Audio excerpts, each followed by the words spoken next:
Item ಯಾವುದೇ ಇರಲಿ try ಮಾಡಿ ಆಚಿ ಚಿಕನ್ ಮಸಾಲಾ. ಚಿಕ್ಕಬಳ್ಳಾಪುರ ಜಿಲ್ಲೆಯ ಬಾಗೇಪಲ್ಲಿ ಕ್ಷೇತ್ರದ ಕಾಂಗ್ರೆಸ್ ಶಾಸಕ ಎಸ್ಎನ್ ಸುಬ್ಬಾರೆಡ್ಡಿಗೆ ಕೋರ್ಟ್ ಬಿಗ್ ಶಾಕ್ ಕೊಟ್ಟಿದೆ. ಕಾಂಗ್ರೆಸ್ ಶಾಸಕ ಸುಬ್ಬಾರೆಡ್ಡಿ ಆಯ್ಕೆಯೇ ಅಸಿಂಧು ಅಂತ ಹೇಳಿ ಹೈಕೋರ್ಟ್ ಏಕಸದಸ್ಯ ಪೀಠ ಆದೇಶ ಹೊರಡಿಸಿದೆ. ಪರಾಜಿತ ಬಿಜೆಪಿ ಅಭ್ಯರ್ಥಿ ಸಿ ಮುನಿರಾಜು ಸಲ್ಲಿಸಿದ ತಕರಾರು ಅರ್ಜಿ ವಿಚಾರಣೆ ನಡೆಸಿ ಆದೇಶ ಕಾಯ್ದಿರಿಸಿದ್ದ ಹೈಕೋರ್ಟ್ ತೀರ್ಪು ಪ್ರಕಟಿಸಿದೆ.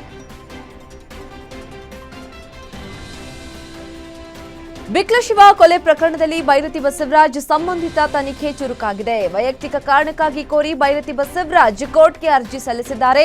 ಈ ಅರ್ಜಿಗೆ ಆಕ್ಷೇಪಣೆ ಸಲ್ಲಿಸಲು ಸಿಐಡಿ ಸಿದ್ಧತೆ ನಡೆಸಿದೆ. ಸಿಐಡಿ ಅಧಿಕಾರಿಗಳು ವೈದ್ಯರ ಮಾಹಿತಿ ಕೇಳಿ ಪರಿಶೀಲನೆ ನಡೆಸ್ತಾ ಇದ್ದಾರೆ. ಸಿಐಡಿ ಬೈರತಿಗೆ ಹೋಟೆಲ್ ಊಟ ಒದಗಿಸ್ತಾ ಇದ್ದು ವೈದ್ಯರ ಅಭಿಪ್ರಾಯದೊಂದಿಗೆ ಆಕ್ಷೇಪಣೆ ಸಲ್ಲಿಸಲು ಕ್ರಮ ಕೈಗೊಳ್ಳಲಾಗ್ತಾ ಇದೆ. ಇದರಿಂದ ಈ ಪ್ರಕರಣ ತನಿಖೆ ಪ್ರಗತಿಯಲ್ಲಿದ್ದು ನ್ಯಾಯಾಂಗ ಪ್ರಕ್ರಿಯೆಗೂ ಸಿಐಡಿ ಸಿದ್ಧತೆ ನಡೆಸ್ತಾ ಇದೆ. ಬೆಂಗಳೂರಿನಲ್ಲಿ ಸೈಬರ್ ವಂಚಕರ ಹಾವಳಿ ಮಿತಿ ಮೀರಿದೆ. ನಗರ ಪೊಲೀಸ್ ಆಯುಕ್ತರನ್ನು ನಂಬಿಸಿ ಸೈಬರ್ ವಂಚಕರು ವಂಚನೆ ನಡೆಸ್ತಾ ಇದ್ದಾರೆ. ಪೊಲೀಸ್ ಕಮಿಷನರ್ ಸೀಮಂತ್ ಕುಮಾರ್ ಸಿಂಗ್ ಹೆಸರಿನಲ್ಲಿ ನಕಲಿ ಫೇಸ್ಬುಕ್ ಖಾತೆ ರಚಿಸಿ ಗಣ್ಯರ ಜೊತೆ ಇರುವ ಫೋಟೋಗಳನ್ನು ಪೋಸ್ಟ್ ಮಾಡುವ ಮೂಲಕ ಜನರನ್ನ ಮೋಸ ಮಾಡುವ ಪ್ರಯತ್ನ ಮಾಡಿದ್ದಾರೆ. ಹಿಂದಿ ಹೆಸರಿನ ಖಾತೆ ರಚಿಸಿ ತಪ್ಪು ಸಂದೇಶಗಳನ್ನು ಕಳುಹಿಸಿ ದಾರಿ ತಪ್ಪಿಸ್ತಾ ಇದ್ದಾರೆ. ಸದ್ಯ ಈ ಸಂಬಂಧ ಸೈಬರ್ ಕ್ರೈಂ ಪೊಲೀಸ್ ಠಾಣೆಯಲ್ಲಿ ದೂರು ದಾಖಲಾಗಿದೆ.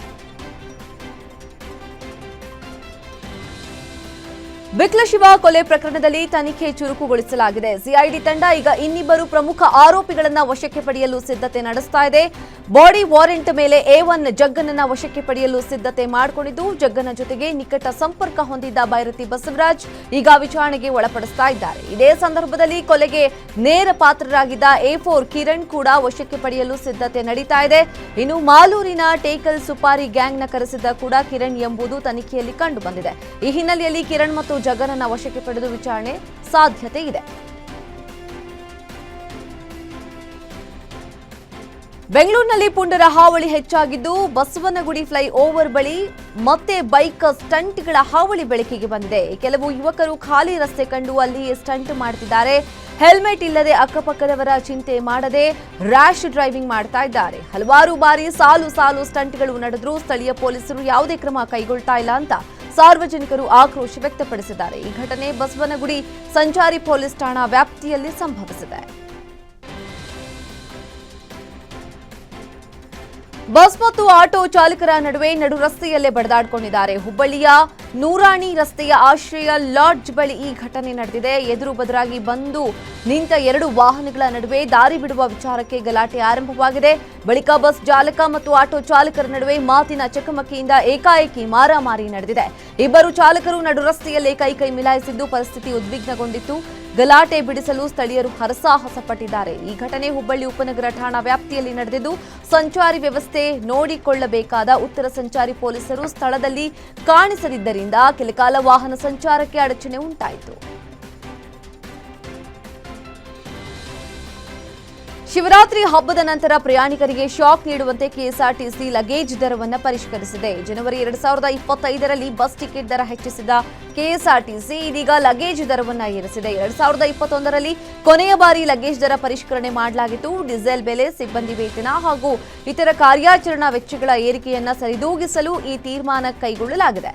ಸದ್ಯ ಲಗೇಜ್ ಎಲ್ಲಾ ರಾಜ್ಯ ಸಾರಿಗೆ ನಿಗಮಗಳಿಗೆ ಈ ದರ ಏರಿಕೆ ಅನ್ವಯವಾಗಲಿದೆ. ಜೇಸಿ ಚಿತ್ರದಲ್ಲಿ ನಟಿಸಿರುವ ಹೀರೋ ಪ್ರಖ್ಯಾತ್ ವೀರೇಶ್ ಥಿಯೇಟರ್ ಬಳಿ ಸಾರ್ವಜನಿಕ ಸ್ಥಳದಲ್ಲಿ ಲಾಂಗ್ ಹಿಡಿದಿರುವ ದೃಶ್ಯ ಮೊಬೈಲ್ನಲ್ಲಿ ಸೆರೆಯಾಗಿದೆ. ಈ ಲಾಂಗ್ ಅನಾಮಿಕ ವ್ಯಕ್ತಿ ನೀಡಿದ್ದಾರೆ ಎಂಬ ಮಾಹಿತಿ ತಿಳಿದು ಬಂದಿದೆ. ಆದರೆ ಪ್ರಖ್ಯಾತ್ ಲಾಂಗ್ ಹಿಡಿದ ದೃಶ್ಯಕ್ಕೆ ಪೊಲೀಸ್ ಕೇಸ್ ದಾಖಲಾಗುವ ಸಾಧ್ಯತೆಯ ಮೇಲೆ ಪ್ರಶ್ನೆಗಳು ಉದ್ಭವಿಸಿದೆ.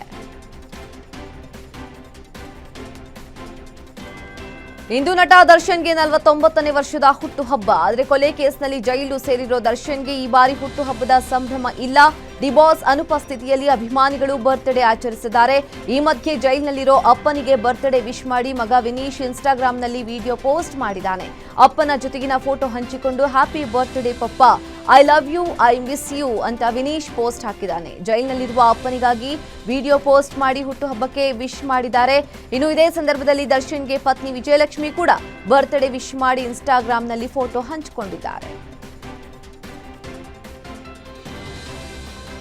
ನಟ ದರ್ಶನ್ ಬರ್ತ್ಡೇ ಹಿನ್ನೆಲೆ ಆರ್ಆರ್ ನಗರದ ನಟ ದರ್ಶನ್ ಅವರ ನಿವಾಸದ ಮುಂದೆ ಭಾರೀ ಭದ್ರತೆ ಆಯೋಜಿಸಲಾಗಿದೆ. ದರ್ಶನ್ ಬರ್ತ್ಡೇ ಆಚರಣೆಗಾಗಿ ಅಭಿಮಾನಿಗಳ ದಂಡು ಮನೆಯತ್ತ ಸಾಗ್ತಾ ಇದ್ರು.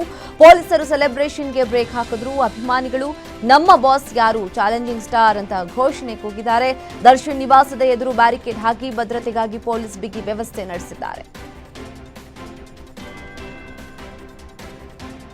ಬೆಂಗಳೂರಲ್ಲಿ ದರ್ಶನ್ ಹುಟ್ಟುಹಬ್ಬ ಹಿನ್ನೆಲೆಯಲ್ಲಿ ಅಭಿಮಾನಿಗಳ ಹುಚ್ಚಾಟ ಜೋರಾಗಿದ್ದು ಪೊಲೀಸರು ದರ್ಶನ್ ನಿವಾಸದ ಬಳಿ ಸಂಭ್ರಮಕ್ಕೆ ಬ್ರೇಕ್ ಹಾಕಿದ್ರು. ಬೆಳಗ್ಗೆಯಿಂದಲೇ ಡಿ ಬಾಸ್ ಅಭಿಮಾನಿಗಳು ನಿವಾಸದ ಬಳಿ ಫ್ಯಾನ್ಸ್ಗಳು ದಂಡು ಸೇರಿದ್ದಾರೆ. ಕೆಲವು ಅಭಿಮಾನಿಗಳು ಮದ್ಯಪಾನ ಮಾಡಿಕೊಂಡು ಪೊಲೀಸ್ ಸೂಚನೆಗಳನ್ನ ಅಣಕ ಮಾಡದೆ ಮನೆ ಬಳಿಯೇ ಕಿರಿಕಿರಿ ಮಾಡಿದ್ರು. ಈ ವೇಳೆ ಒಬ್ಬ ಅಭಿಮಾನಿ ಕಪಾಳ ಮೋಕ್ಷಗೊಂಡಿದ್ದಾರೆ. ಇನ್ನೊಂದೆಡೆ ಬೆಳಗ್ಗೆಯಿಂದ ಸುಂಕದ ಕಟ್ಟೆಯಲ್ಲಿ ಪೂಜೆ ಪುನಸ್ಕಾರ, ಡಿ ಬಾಸ್ ಬಿಡುಗಡೆಗಾಗಿ ಅಭಿಮಾನಿಗಳ ಪ್ರಾರ್ಥನೆ ಮತ್ತು ಮೃತ್ಯುಂಜಯ ಹೋಮ ನಡೀತಾ ಇತ್ತು. ಚಿತ್ರದುರ್ಗ ರೇಣುಕಾಸ್ವಾಮಿ ಕೊಲೆ ಪ್ರಕರಣಕ್ಕೆ ಸಂಬಂಧಪಟ್ಟಂತೆ ಜಾಮೀನಿಗಾಗಿ ಅರ್ಜಿ ಸಲ್ಲಿಸಿದ A1 ಆರೋಪಿ ಪವಿತ್ರ ಗೌಡಗೆ ಜೈಲೇ ಗತಿ. ಪವಿತ್ರ ಗೌಡ ಜಾಮೀನು ಅರ್ಜಿ ವಜಾ ಆಗಿದ್ದು ದರ್ಶನ್ ಬರ್ತ್ಡೇ ದಿನವೇ ಬಿಗ್ ಶಾಕ್ ಸಿಕ್ಕಿದೆ. 57ನೇ ಸೆಷನ್ ಕೋರ್ಟ್ನಿಂದ ಆದೇಶ ಬಂದಿದ್ದು ಮಗಳ ಬೋರ್ಡ್ ಪರೀಕ್ಷೆ ಹಿನ್ನೆಲೆಯಲ್ಲಿ ಜಾಮೀನು ಕೊಡಿ ಅಂತ ಪವಿತ್ರ ಗೌಡ ಅರ್ಜಿ ಸಲ್ಲಿಸಿದ್ರು. ಪರೀಕ್ಷೆ ಸಮಯದಲ್ಲಿ ಮಗಳ ಜೊತೆ ಇರಲು ಮನವಿ ಮಾಡಿದ್ರು. ಆದರೆ ಸೆಷನ್ ಕೋರ್ಟ್ ವಿಚಾರಣೆ ನಡೆಸಿ ಪವಿತ್ರ ಗೌಡ ಅರ್ಜಿ ವಜಾಗೊಳಿಸಿದೆ.